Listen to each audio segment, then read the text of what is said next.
Je m'appelle Zhang Yimo et j'ai 11 ans. J'aime le wushu depuis que j'ai 6 ans. Même si beaucoup de gens disent que le wushu n'est pas fait pour les filles, moi j'aime bien.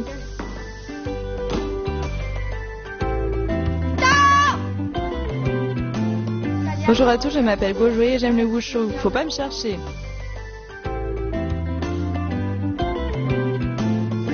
Je m'appelle Jean-Théaline et j'ai 11 ans. Quand on pratique le wushu, on se sent comme les héros de romans de KPDP. Je m'appelle Xingyuan Hui et j'ai 11 ans. Monsieur Huang va nous apprendre le Tuishu du Taiji. Le Tuishu du Taiji est une activité physique traditionnelle propre à la culture chinoise. Le Tuishu permet également de rendre l'enfant plus courageux pour qu'il ose se défendre. J'ai entendu que si on maîtrise le Tuishu, on est super fort.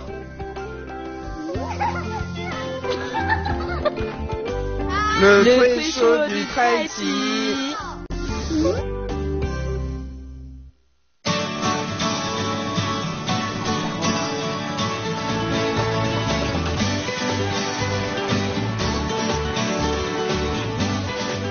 On descend les mains, on les ramène devant la poitrine et on pousse vers l'avant. On pousse.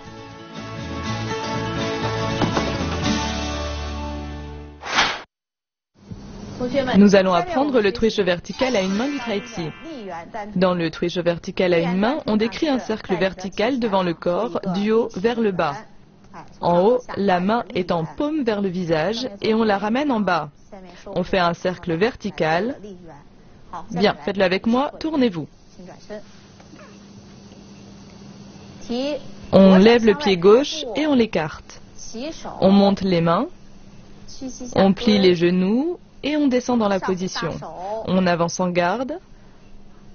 Ensuite, on fait la paume vers le visage en direction du visage adverse.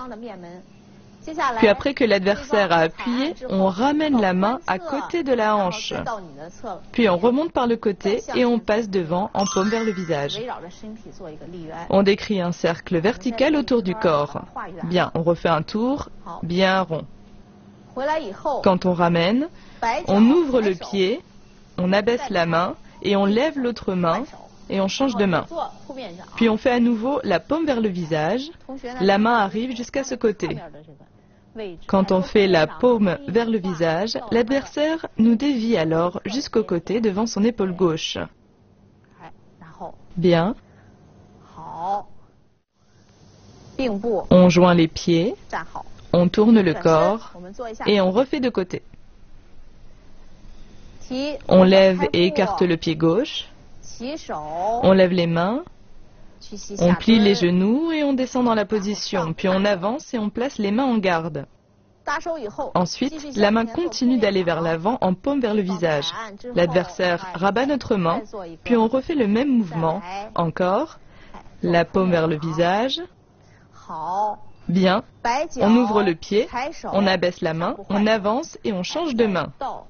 La main avance jusque devant l'épaule gauche adverse. Bien, on revient et on ramène le pied. Maintenant, nous allons voir le Tuishu vertical à deux. Monsieur Huang et moi allons vous en donner la démonstration. Bien, on pivote. On lève le pied et on l'écarte. On monte les mains. On plie les genoux et on descend dans la position. Bien, on avance en garde. Ensuite, la main avance en paume vers le visage. L'adversaire rabat notre main et on continue le mouvement pour former un cercle, deux cercles, puis on abaisse la main et on ouvre le pied. On avance en garde, puis on continue en paume vers le visage. L'adversaire rabat notre main, un tour, deux tours, trois tours, puis on change de rôle. On abaisse la main, on ouvre le pied et on avance. Faisons-le doucement. Je vais rajouter des explications. La main droite va vers l'avant, on cherche à atteindre le visage adverse avec la paume. Le partenaire continue le mouvement en appuyant vers le bas jusque devant la hanche. Puis il pousse vers l'avant, il passe en position de l'arc, je lève la main et je continue vers l'avant. Je fais la paume vers le visage, deux tours, trois tours, Puis j'abaisse la main, j'ouvre le pied, j'avance en garde, main gauche devant. On refait vers l'avant, puis on descend encore. Oui. On regarde l'adversaire. Encore un tour. Bien. On s'arrête au milieu. On recule et on ferme la position.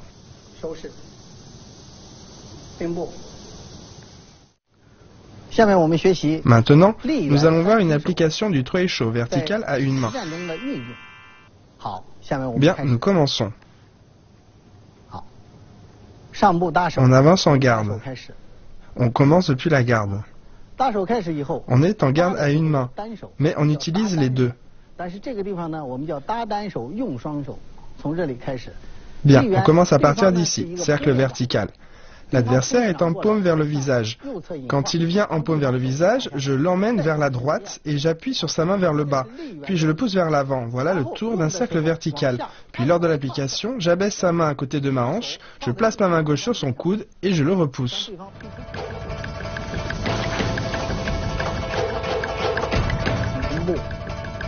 Position de l'arc, bien. On positionne bien les mains. On pousse. Autour de l'élève de le faire. Je fais la paume vers le visage devant. Il me saisit et me pousse.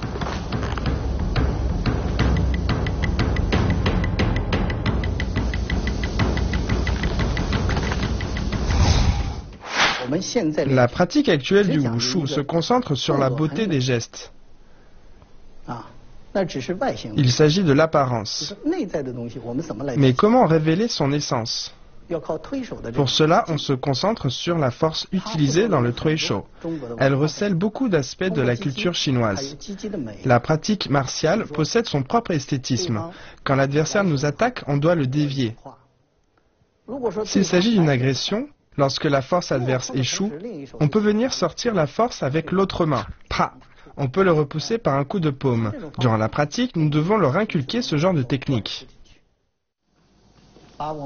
Nous allons faire le Treisho vertical à une main. Cercle vertical, on décrit un cercle. Un tour, deux tours, poussez. Bien, refaites-le.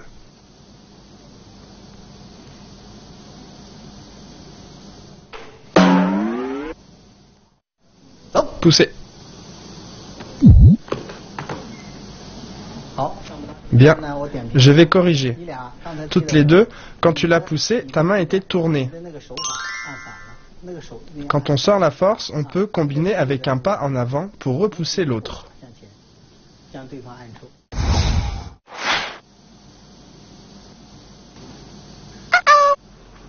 Bien, poussez.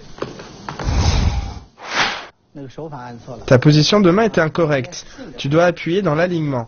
De cette manière, tu peux repousser l'autre. Allez, refais-le pour essayer. Avancez en garde, cercles verticaux. Bien.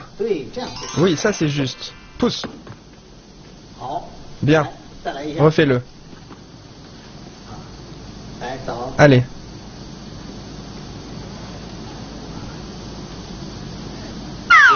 Mauvaise position de main. Refais-le. La main doit être droite, n'oublie pas. Pousse. Bien, c'est ça. Pour le Treisho vertical, on dévie d'abord la force adverse, puis on bloque son coude et on le pousse. Attention, la main qui bloque le coude doit être droite, pas tournée. Si on tourne la main, la force ne sortira pas correctement.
Maintenant, nous allons apprendre percuter de l'épaule avant, appelé aussi percuter en avançant. En avançant car on fait un pas vers l'avant. L'épaule avant fait référence à cette partie ici, et on percute l'adversaire en avançant. Il ne faut pas chercher à frapper avec la pointe de l'épaule. Nous allons le pratiquer. Tournez-vous. Position. On ouvre le pas. On monte les mains. On plie les genoux et on appuie vers le bas. On enlace un ballon et on avance en garde. On descend la main, on avance le pied avant et on vient percuter l'adversaire avec l'épaule avant. Encore une fois. On avance. Main en garde. Quand on va vers l'avant, on fait un pas. La main saisie vers le bas. On percute en avançant. On se colle à l'adversaire pour le percuter. Bien. On refait une fois. On ouvre le pas. On monte les mains. On plie les genoux et on appuie vers le bas. On ouvre le pied et on avance en garde. On avance en percutant. Allez, 1, 2. Bien, on se redresse. On se retourne et on refait. On ouvre le pas. On monte les mains. On plie les genoux et on appuie vers le bas. On avance en garde. On percute. 1, 2. On percute. 1, 2. Bien, on percute vers l'avant. Allez. 1, 2. Nous venons de voir la pratique individuelle de percuter de l'épaule avant. Maintenant, nous allons le pratiquer à deux. Tournez-vous. On lève et écarte le pied gauche. On monte les mains. On plie les genoux et on descend dans la position. On met les mains en garde. On saisit le poignet adverse et on fait un pas vers l'avant. On percute l'épaule adverse. Bien. On avance en garde. On le refait.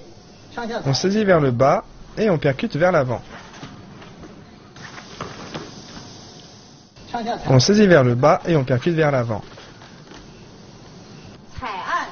On saisit le poignet adverse et on percute l'épaule adverse. Attention lors de la pratique de la percussion. On doit être tonique lors de la percussion, aussi bien le percutant que le percuté. Sinon, le percuté risque d'être blessé au niveau du cœur. Lors de la pratique, il faut faire très attention à la sécurité. La technique de percussion est un mouvement d'attaque assez puissant. Lors de la pratique, les deux personnes doivent être toniques afin d'éviter les blessures. On saisit vers le bas.